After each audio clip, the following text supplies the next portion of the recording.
বন্ধুগণ নমস্কার। প্রথমে আমি আপনাদেরকে অনুরোধ করব আপনারা আমার এই চ্যানেলটি সাবস্ক্রাইব করবেন, ভিডিওটি লাইক করবেন। পাকিস্তানে এখন একটা সংকট চলছে এবং একটা ঠান্ডা লড়াই চলছে।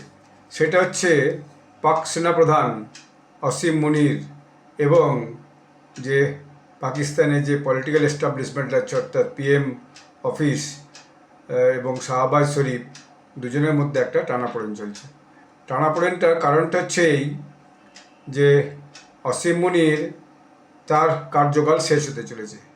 তিনি চাইছেন তার কার্যকালটা সরকার আরও 5 বছর বাড়িয়ে দিক 2030 সাল পর্যন্ত, এবং এই মর্মে তিনি তার পরবর্তী যে সমস্ত যে মিলিটারি জেনারেলরা ছিলেন, যারা এই পদের কথা ভেবে রেখেছিলেন যে উনি রিটায়ার্ড হয়ে গেলে অন্য কেউ এই সেনাধ্যক্ষের পদ পেতে পারে, তাদের মধ্যে প্রায় সবাইকেই তিনি কিন্তু ম্যানেজ করে নিয়েছেন।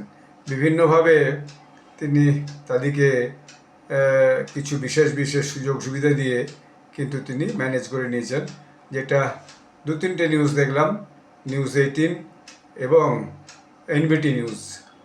তো বিষয়টা হচ্ছে যে এই যে সরকার, শাহবাজ শরীফ সরকার, এই সরকার কিন্তু তার আর কার্যকাল বাড়াতে চাইছে না। সরকারের পক্ষ থেকে যেটা বলা আছে সেটা হচ্ছে তার কার্যকাল অলরেডি 2027 সাল পর্যন্ত বাড়ানো হয়েছে। 2027 সালের পরে এখনই আর বাড়াবার কোনো প্রয়োজন নাই।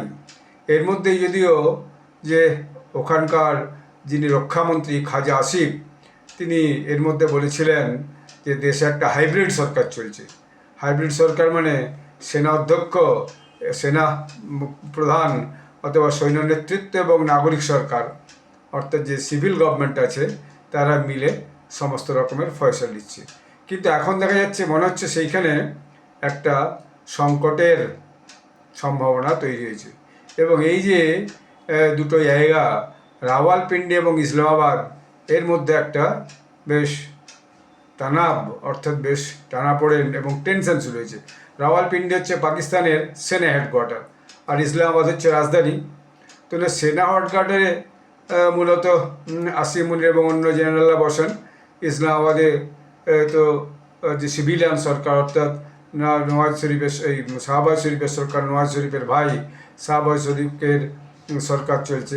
কিন্তু দুপক্ষই তাদের মতো মতো করে নিজেদের যে গুটি, সেই গুটি সাজাতে চলছে বা সাজিয়ে চলছে।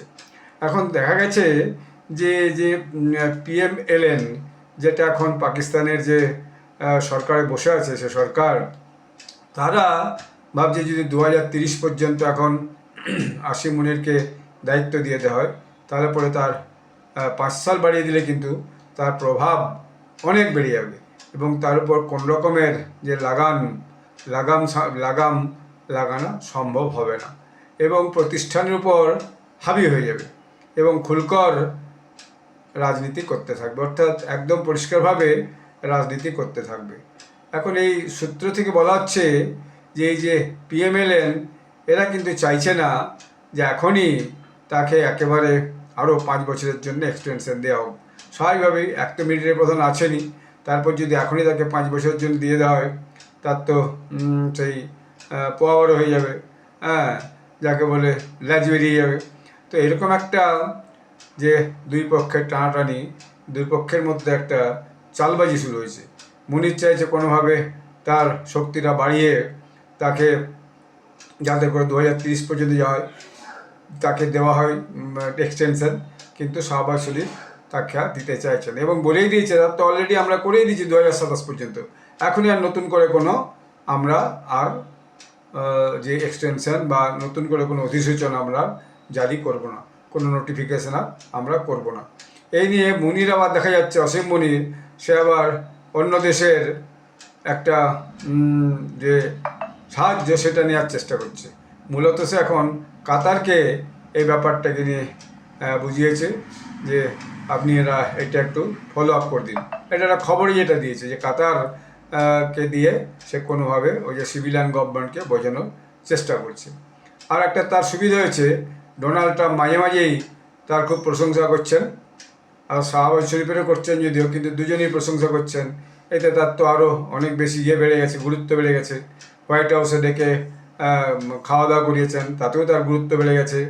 এখন এই যে এইটা দুই যে পক্ষ পাকিস্তানের, একটা সেনাপক্ষ আর একটা সরকার পক্ষ, দুজনের মধ্যে একটা টানাটানি চলছে।